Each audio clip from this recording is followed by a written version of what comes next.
students and ask if they could each introduce themselves, and I'll just go in the order that I see them on my screen. So Sierra, would you introduce yourself to everyone? Of course. Yeah, hi everyone. My name's Sierra. I am a junior here at University of Oregon, and I'm studying business administration with a concentration in business analytics and as well as a minor in CIT. And where I'm kind of at in my career, I'm interested in mainly sales or marketing type of roles, and I'm currently more exploring that field. I'm not currently looking for an internship, but yeah, that's where my career is kind of. Great, thank you, Sierra. Anthony, you're next on my screen. Can you introduce yourself? Hello, I'm Anthony. I am also a junior here at the University of Oregon.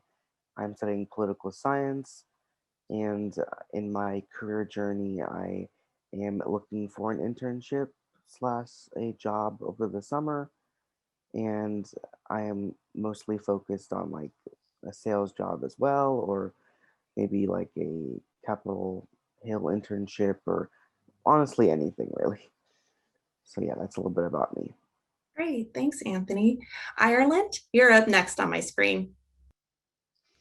Hi guys, I'm Ireland. I am also a junior. I am majoring in family and human services and minoring in legal studies and media studies. Currently, I just started my field work within the FHS program, and so I'm kind of using my field site as a way to like gauge my interest for a future career. So yeah, that's a little bit about me. Thanks. Let's see, Lauren, you're next on my screen, and then after her, Maya, if you could introduce yourself too. Yeah. Hi, everyone. I'm Lauren. I am a senior studying planning, public policy, and management with a concentration in nonprofit administration. For all intents and purposes, I'll be graduated in fall, and so I'll officially start career hunting then. I've done a number of internships at this point, and I'll probably be looking for something in nonprofit development or project management. Hi everyone, my name is Maya. I'm a sophomore biology and human physiology double major in the Clark Honors College. I'm basically just looking for medical jobs just before I apply to PA school or med school, whatever I'm planning to do. So there you go. Great, thank you so much, students. Okay, so let's just get down to the chat. So the first question that I have, I'm going to pose to Lauren. So what kinds of information do you need to help you decide what kinds of employers or jobs you might be interested in? And where do you tend to go to get that kind of information? Yeah, so I think the professional development opportunities within my degree have been really helpful, especially the internship opportunities. So those have helped me clarify that I want something in project management or grant writing or fundraising. I spend a lot of time on LinkedIn looking at what other alumni, what kind of jobs they have gotten, or job postings on social media or job recommendations from LinkedIn. And as far as, what kind of employer I'm looking for, I think, within the nonprofit industry in particular, it's really easy to pay people with a bachelor's degree $13 an hour or a master's degree $15 an hour instead.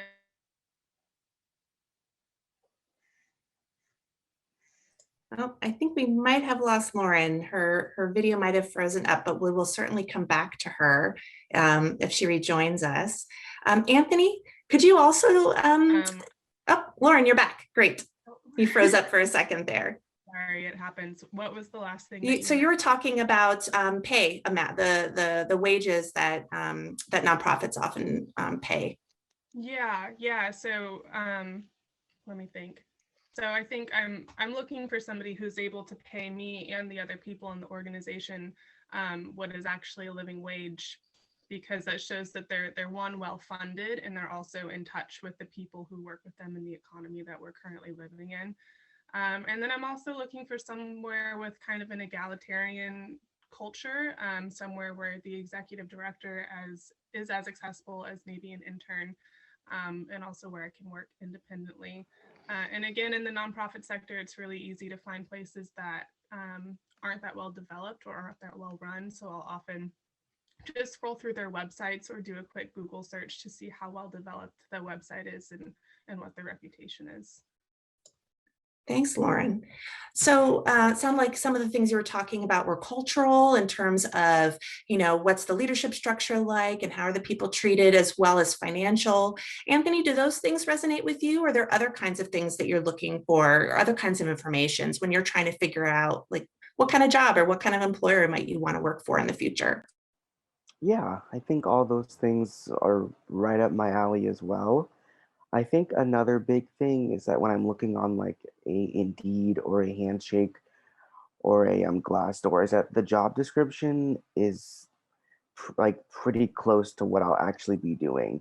Like it doesn't just say like you'll be doing stuff. Like it tells me like a very clear understanding of what I'll be doing, and also when it comes to like the requirements, those requirements are very like clear, that like you have to have this to get the job, to even like get the first round interview. I also think that, at least for me, um oh, I'm sorry, I just lost my train of thought. I look for jobs on Glassdoor, Indeed, Handshake, really all over the map. Like I don't really have like one place that I like always look. I kind of look across the map. But yeah, so I think just those couple of things really are the things I look for when I'm on those sites looking for jobs. Yeah, thanks. That's such a great point about the clarity of the job description. I know that's something that the employer engagement team, we often spend time talking with employers about the importance of really communicating clearly to the student what would they be doing on a day-to-day basis, and what do you need to know, or what skills do you have in order to be considered as an applicant. So that's a really important point to make. Thank you. So my next question goes to Maya. Maya, we get a lot of questions from employers about how to communicate with students. So from your perspective, what is the best way to communicate with you throughout the hiring process? How would you like to hear from employers? And if they were to proactively reach out to you, what would make you want to contact them back? Right. So I think it's important to remember how digitalized our world has become. So by posting information on networking sites like LinkedIn or Handshake or the company's social media, those platforms will automatically reach a wider and younger range of audience members. And I also think that clarity and the acknowledgement of the applicants is so crucial in a company's hiring process. College students like myself want updates and feedback. We want to hear the timeline of the process. We want to know that you care. And so, in terms of making contact, I think the more personalized the message, the better. In fact, although email is great, utilizing text messaging is quicker and more accessible than email. I had one interview where they sent me out a text message beforehand and were just like, here's some of the things we want you to prepare. And I was automatically more interested in that position because of those simple things. Whereas on the flip side, even if your communication and hiring is superb, it's important to recognize that college students and job seekers, we are busy people. So it's important to respect our time and focus on allowing us to see the voice of your brand within those short and sweet messages or simple job postings. Personally, I would be more inclined to apply for a job if there were flexible hours within my crazy credit load and communication that makes me feel valued as a potential member of the team.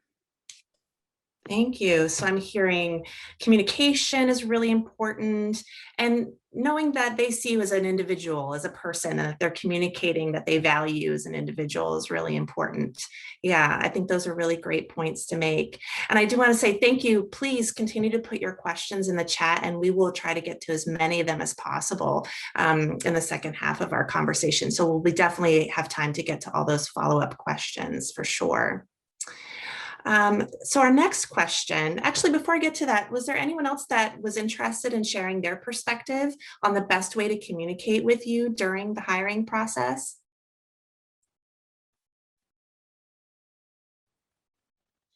I just kind of wanted to piggyback off of what Maya was saying. I completely agree that a more personalized message does reach out more. And I think I had someone leave me a voicemail a couple of times, and that also stood out to me more than just an email, just as opposed to email. So I do agree with what she was saying about text or any other type of form of communication might stand up more. Yeah, especially in these days when like who leaves a voicemail anymore, right? That somebody actually takes the time to leave you a voicemail, that really that stands out. That's a great point. So Sierra, actually my next question's for you. So great that we already started having that conversation. We're gonna pivot to a slightly different topic. This is another one we get asked by a lot of employers, and that has to do with diversity, equity, and inclusion. So we know that a lot of companies have diversity hiring initiatives as a way to increase the diversity of their workforce. But we also know, we've heard from many students that they are often uncomfortable being targeted based on their identity or their identities because they don't want to be tokenized as a quote unquote diversity hire. So what suggestions do you have for employers who want to connect with and recruit a diversity of students from the University of Oregon? Yeah, so this was kind of a tough question because it's like everyone wants to have these sort of diversity and inclusion statements that are really good and want to recruit all of these types of people and things and initiatives, but it's hard to get that across in some ways that won't offend other people. And I completely agree, it's totally hard sometimes.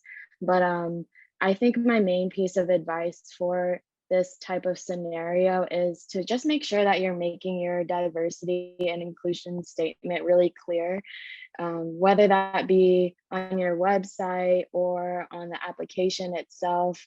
You could try listing your values on there. But something that I heavily do during the interview process is I do scope out the website and make sure that their diversity and inclusion statement is clear. And it I think students can tell when someone or a company has put in a lot of effort into that statement as well. And so just recognizing what your statement is and what it actually means, I think is going to make a huge difference. Because I think a big misunderstanding too with diversity recruiting is that you're just hiring people based on different backgrounds, but it's not just different backgrounds, it's their ability and their experience and different perspectives that they bring to the table. And so I think just mentioning that on your statement is going to make a huge difference, and it'll show people that you know what diversity and inclusion means. I think just on top of that as well, if you could try just being careful with how you phrase your initiatives for your organization is also going to make a huge difference, because there's a difference between saying like, oh, we're saving one position in this department for this, type of background, but that's going to result in someone feeling targeted. And I mean, I doubt an organization is going to be that forward with it. But a good example that I've come across recently is Intel. They had a goal for increasing women in tech roles by 40% by 2030. And that's an example of a good initiative to have. Great, thanks, Sierra. Anyone else from the Student Advisory Board want to add their perspective on that question? Anthony, please. Yeah, I think I'll tag in on this one too. I think a really important thing for me is like going beyond the statement as well. Like what I like to do is I like to like read your statement, but also go on to people's like board of directors or like their like C-level employees and see what those people look like. Because I notice a lot of the time that they'll have like a really good statement and they'll be like, we want diversity, this and that and the other. And then their C-level staff and their board of directors is all white. So it's like a little counterintuitive for you to want diversity, but not like at the higher ranks of the company. Because if I don't see myself reflected at the top, I'm not gonna want to be just a intern, for the rest of my life. So I think that's really important. And I also think the whole like a lot of companies do like DEI initiatives or DEI committees. I think they think that's where it stops. at least for me, I don't think that DEI committees do much because again, if you're a top people in your company are all white, like the DEI committee is not doing anything, and most of the time the DEI committee falls on a person of color to have to like teach people about diversity and inclusion and equity, which isn't good and shouldn't, be allowed, I don't think, just because, you know, it's up to the white people in the company to do their own work. And it's not on like people like me to like have to teach you those things. So I think that's really important. But again, I think just, having people of color at the top of your company is so important. And, that's really how I measure a company's like DEI like stance. And I also think if you don't have any Black Lives Matter thing on your company, that's a real hit for me too. Like if you're not willing to say those couple of words, then like I'm not gonna go anywhere near you just because that's something that's really important to me. And it's just like three words that mean a lot to a lot of people. And even if you're not like a political company, like I think saying those words like really means a lot to people. And if you don't have that like anywhere, then like it's no, it's gonna be a no for a lot of people. Yeah, thank you. What I'm hearing is that, it's not just about the statements that are made, but actually what's happening in the company. And a lot of times we hear, questions from students about things like that really fall into what are you doing to retain your staff of color. So it's not just about that recruitment process, but what are you doing once they come into the company to make sure that they know that this place is meant for them and they do feel included and that they do belong there. So I think, Anthony, those points were great about, what does the leadership look like? And, what are you doing beyond the statements are important, but what are you doing beyond that statement? So thank you. Thank you to both of you. I think those are great perspectives to have. My next question, I'll start with Ireland. When you're thinking about your post-graduation future, what are your top priorities for your future workplace? This kind of piggybacks a little bit on what we were just talking about in some of the previous questions. Are you thinking about the salary? Are you thinking about the benefits? Are you thinking about the training and the mentoring they're providing? A particular kind of culture or environment? What are the kinds of things that you are prioritizing? I think something that came to mind when I was looking over these questions beforehand was I've worked retail for the past 3 or 4 summers now, and the last 3 summers I worked at the same place, and the first summer I worked somewhere else, and the differences between those are something that like made me realize what is really important in a future workplace. And I think like the way that training happened at the first place was really, it was like you had one day of like online training, and it was one, and then they just threw you out into the store, and it was really hard for somebody like me who like needs like a hands-on learning experience. And so in the second place, I think we had 2 weeks of like shadowing somebody and like working alongside somebody to like learn how to do the job. And I think that that was a lot more beneficial for me to like actually have somebody who's been doing the job for a while like teach me the like ins and outs, and not just like a packet or an online like simulation of something. And so I think that that was really important. Another thing that's really important for me, I have like really bad social anxiety, so asking for like help when I need it is like really hard for me. And so I think like having management that doesn't feel like a scary like authority figure is really important to me. And so in the first place, it was really like managers versus associates, and it was like not a good like cooperative team. And then the second place, their like mission statement is like one team, so like everybody's like working with everybody. The managers work on the floor with us. They don't have like super different job descriptions other than like helping us like run the store. And so I think like those things are really important of like how management treats people down the line of employment. And like as we were just talking, representation is super important. If like kind of what Anthony was saying, if everybody in like a manager position or above is like white and there isn't any women involved or anything like that, then it's going to be hard for me to like relate to that manager staff or like higher up staff. And so I think things like that are definitely really important to me. Thank you. Yeah, building on what some of Lauren was sharing earlier too about that collaborative aspect of the workplace being something that you're looking for. Maya, how about you? What kinds of things are your priorities for your future workplace? Right. So, as a STEM major and someone who expects to further my education, I want to work somewhere where there is a clear path for advancement and where I have some sort of mentor or professional training so that I can not only develop my career, but also myself.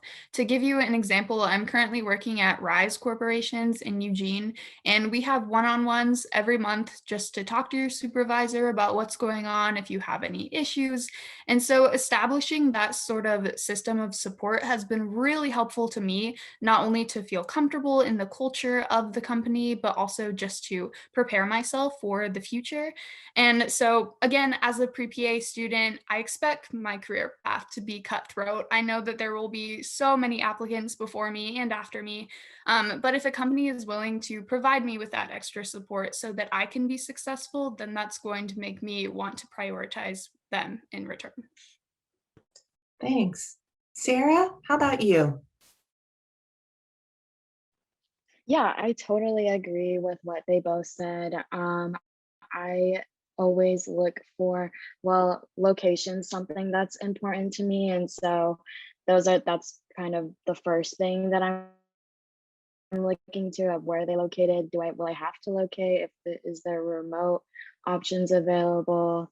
Um, I'm also looking for growth in your role. And that's something that I think both of them emphasized. I'm looking for what kinds of opportunities do I have after I'm an intern, as well as after graduation. I'm always looking for any type of graduation job after. And so I'm just looking for something that's going to be good in the long term, as well as their types of diversity and inclusion initiatives, as I said before. But those are the main things that I'm looking for. Thank you. Anyone else that I didn't call on that wanted to chime in on that question about what priorities you have for your future workplace? Okay. Well, I think what I heard there was a lot about, investing in you as a person, right? Mentorship opportunities and training and the work environment that's going to be collaborative. So and also the fact that having diverse, perspectives, backgrounds, gender, race, ethnicity represented is important for everybody, right? That this isn't just a niche topic for one type of person, but that all of our students really value that and are looking for that in their future places of employment. So that brings me to our lightning round question, and I'll start with Lauren, and then Lauren, if you can popcorn it over to the next student in 30 seconds or less. What's one thing that you want employers to know about what makes UO students special?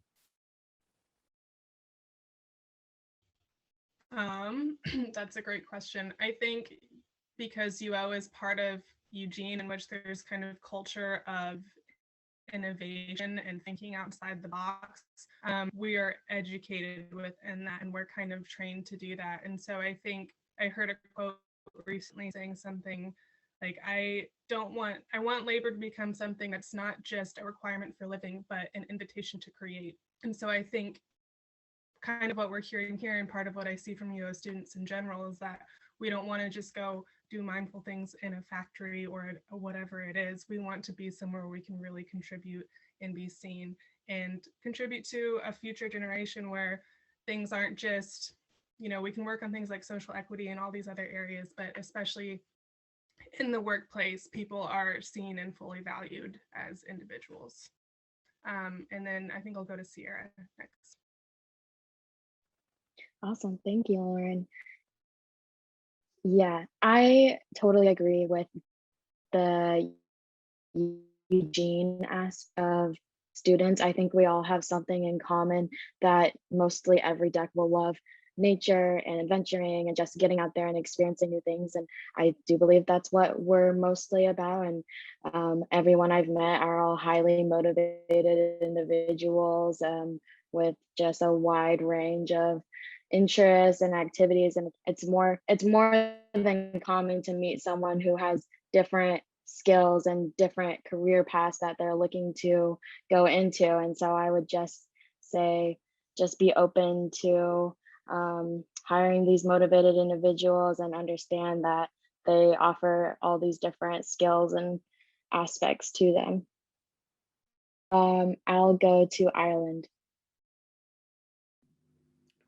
I think something special about UO students is just how many different things that we can be a part of at one time. There's just so many avenues, and like even with my degree, I feel like my minors and my major, like they do collab sometimes, but they're definitely very different. So I think all of us are coming out of this experience at University of Oregon with so much under our belt and like so many different interests that can apply to so many different companies and employers and stuff. So I think no matter what, your UO student is going to be interested in what you're doing because we have so many interests to be a part of on campus. So.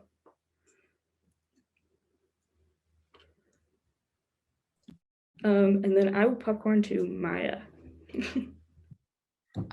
Yeah, I will echo all of those things. I just want to say that UO students have so much pride in who they are. If you walk around downtown Eugene, you'll see SCO ducks everywhere, people in green and yellow. And so I think that our school spirit and our motivation for academics creates a really healthy balance of competition and unity. So if you're looking for people who are excited to be in your workforce or company, you can definitely find those at UO. Oh, and I will pass it to Anthony. Okay, see if I can bring this home. I'm gonna like double echo all of that. And also, I think UO students, myself included, are just like nice people.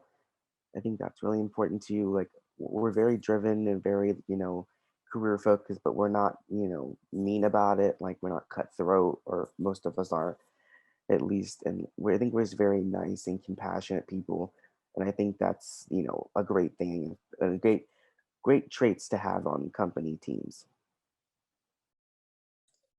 Thank you. Thank you to all of you. It is such a privilege every time I get to do things like this with UO students because you are all so thoughtful and engaged and passionate. And every time I get to talk to UO students, I know that our world is in good hands with you coming up to be our future leaders. So that's fantastic. So we've got about good 15 minutes for our Q&A, and I see that we've had some really great questions coming into the chat. So I'm just gonna start off, and if you want to, students, if you want to take that question, if you just want to go ahead and unmute yourself, that would be great. So the first question was a follow-up question for Lauren and the other students as well. Can you define your perception of what a living wage is? So I think you were talking about salaries before, Lauren. Yeah, I don't know what the numbers are for a living wage, but I can tell you what it would feel like to me.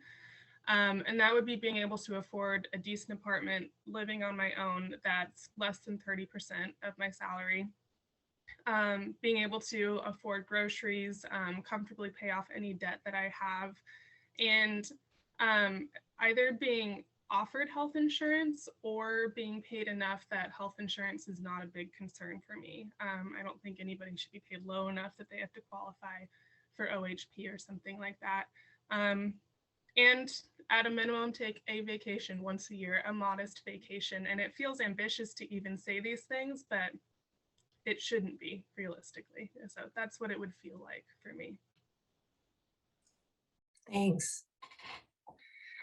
All right, the next question is, are students willing to wait for a role with the right company, or do students want an offer before graduation, no matter what the role or the company is?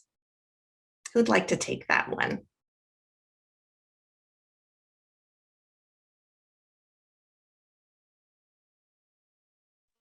I would say that it varies very greatly with the student and their attachment or maybe comfortability with going back home and living after graduation, just because I do know a lot of people that are looking for those jobs straight out of graduation. And so they would probably be more towards the side of taking a role no matter what it was that they were, not no matter what it was, but the role that they were interested in, whereas waiting for the company that they their dream company if they're taking too long or the roles aren't available.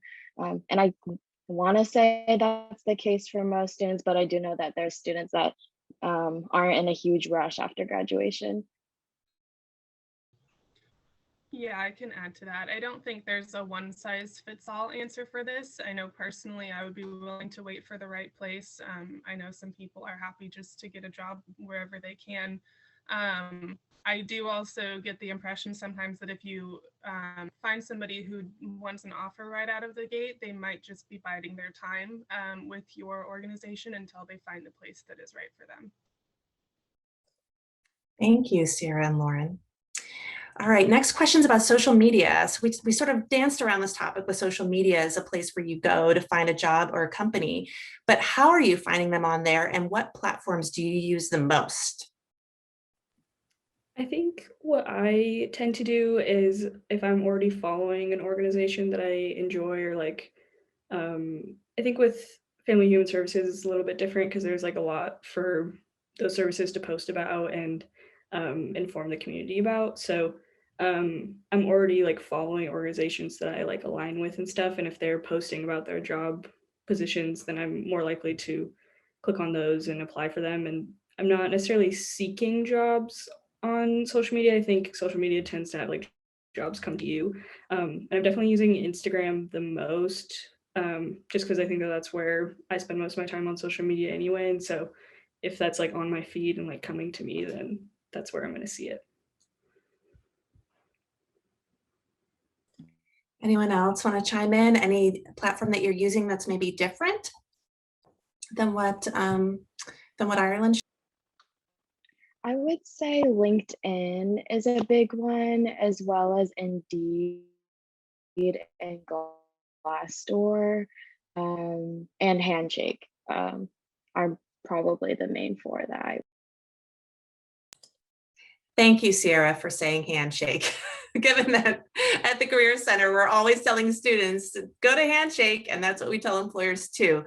I'm glad that you said that, so thank you. So what do you think is a reasonable amount of time to accept an offer from a company, like for you to be given to accept an amount? Would you want a week to think about it, 2 weeks? I think a week is fine.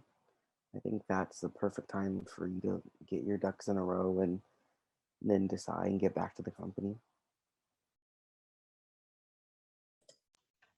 Any other thoughts on that? Yeah.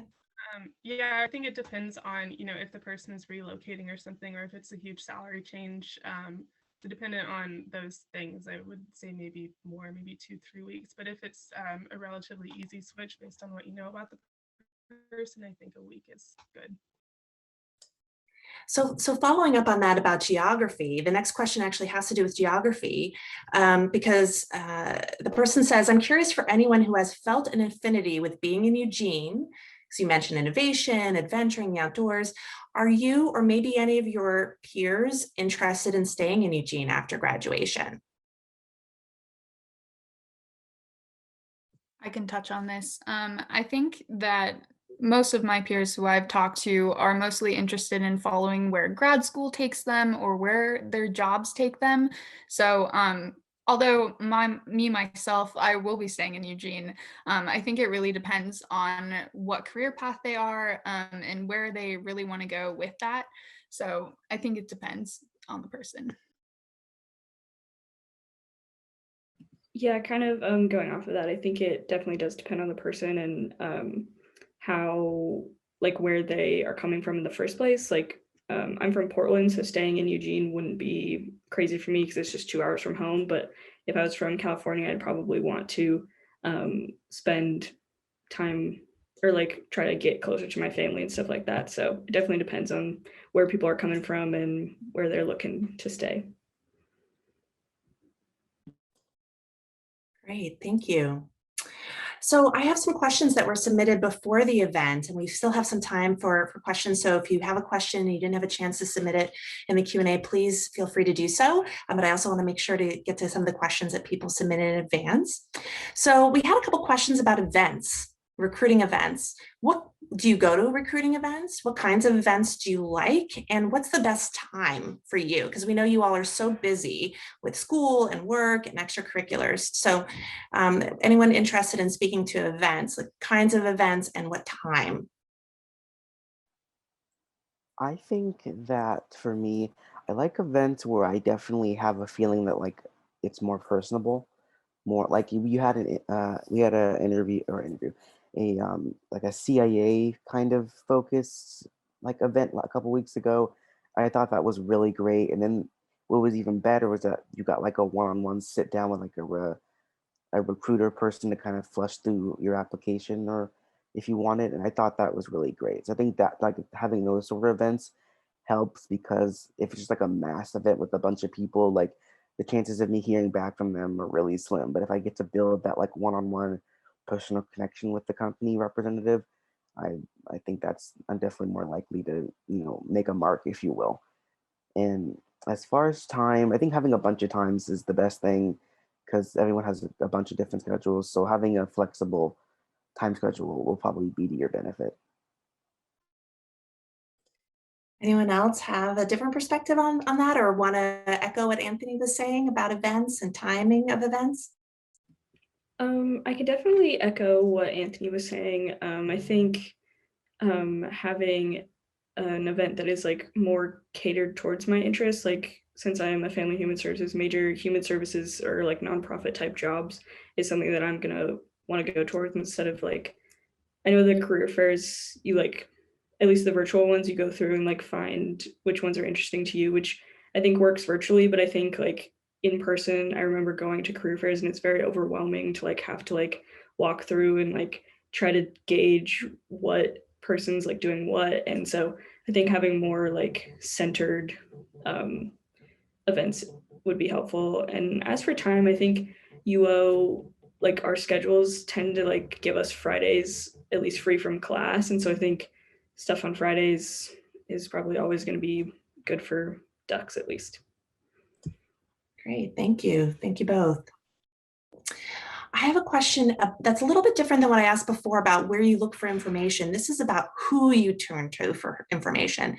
So who's the biggest influencer in your life when you're deciding what company you will choose to work for post-graduation? And I would probably extend that even to not just a company, but the type of job or the industry.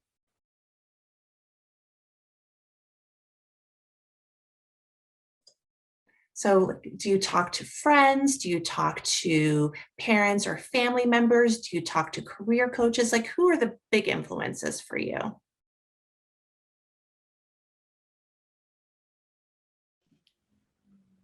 I think that I definitely talk to my family. Definitely my brother's like a big person that I talk to just because he's like my person I bounce everything off of. I think I'm definitely more of a personal person. So I think like people who know me are like going to have my best interest in mind. So if I'm like, I don't know which place to choose or like, should I even apply to this? I'm definitely going to go to people who know me and have like my best interest in mind. So. Lauren, did you want to chime in on that too? I saw you had unmuted yourself earlier. Yeah, I have a few people I look at, but at the same time, it's something that I've struggled with because I don't know a lot of people who've gone down this career path. So like Ireland was saying, I'll often talk to people who know me well and kind of bounce ideas off of them. And I've actually found a lot of value in talking to people who are much higher educated than me or who make a lot more money than I plan on making. Because they're the ones saying like you don't have to settle. There are places within this industry where you can do what you want, and maybe you can even shift the industry as well. So talking to people who are more successful than me and more successful than I plan on being. Thank you. So we have a question about I think Sierra, before you mentioned something about remote opportunities. And so one of the questions we got was about that. Are you expecting to find internships or post-graduation jobs that you can do fully remote, partly remote? Would you prefer to be in an office full-time? And I would also extend that to the interview process. Are you hoping to do your interview process remote? Do you want to have that happen in person? Where are your thoughts right now on this sort of remote, hybrid, in-person mix for both interview process as well as jobs and internships? And that's for anybody that would like to answer. Yeah, for me, what part of my long-term goals for a career is I have this idea that I would like to work a job where I have the ability to work remote, just in general, in the long-term grand scheme of things, just because I like that opportunity and that flexibility to work from home, because I am looking into the tech industry. But yeah, as far as right now, during the interview process and working from home remotely, I personally don't mind it. I've been working from home already and all my jobs shifted to remote. I like working from home and I know that it's not always going to be like this. And so I find comfort in doing it and I don't mind doing the interview process remotely as well. I want to touch on that also. I definitely agree with Sierra. I think that being online and being remote and having those interviews with someone that is not necessarily face to face can be a lot less nerve-wracking. And so you might even find yourself being more comfortable and able to answer more questions that employers want to hear. And so even though it's maybe not as personable as like giving someone an actual handshake, I think you're able to interview a lot more applicants and you can just have that one-on-one conversation quickly, get it done, and then just move through the process at a faster rate. Thank you. Keeping an eye on the clock because I realize that we're coming towards the end of our time with our students. So our students, when our student advisory board meets, they wrap up at 12:50 because they have to head off to their 1 o'clock classes. So I don't want all of the employers to leave though just yet, because I would love to continue this conversation with you. So after we say goodbye to our students, employers, please do stay on the call so that we can continue our conversation. But before we go, first of all, I just want to say thank you again, students. This has been an incredible conversation. I wish we could be doing this for another hour. I've learned so much from you, and I'm sure that our employers have as well. So thank you for being willing to be vulnerable and to share your thoughts and opinions with us.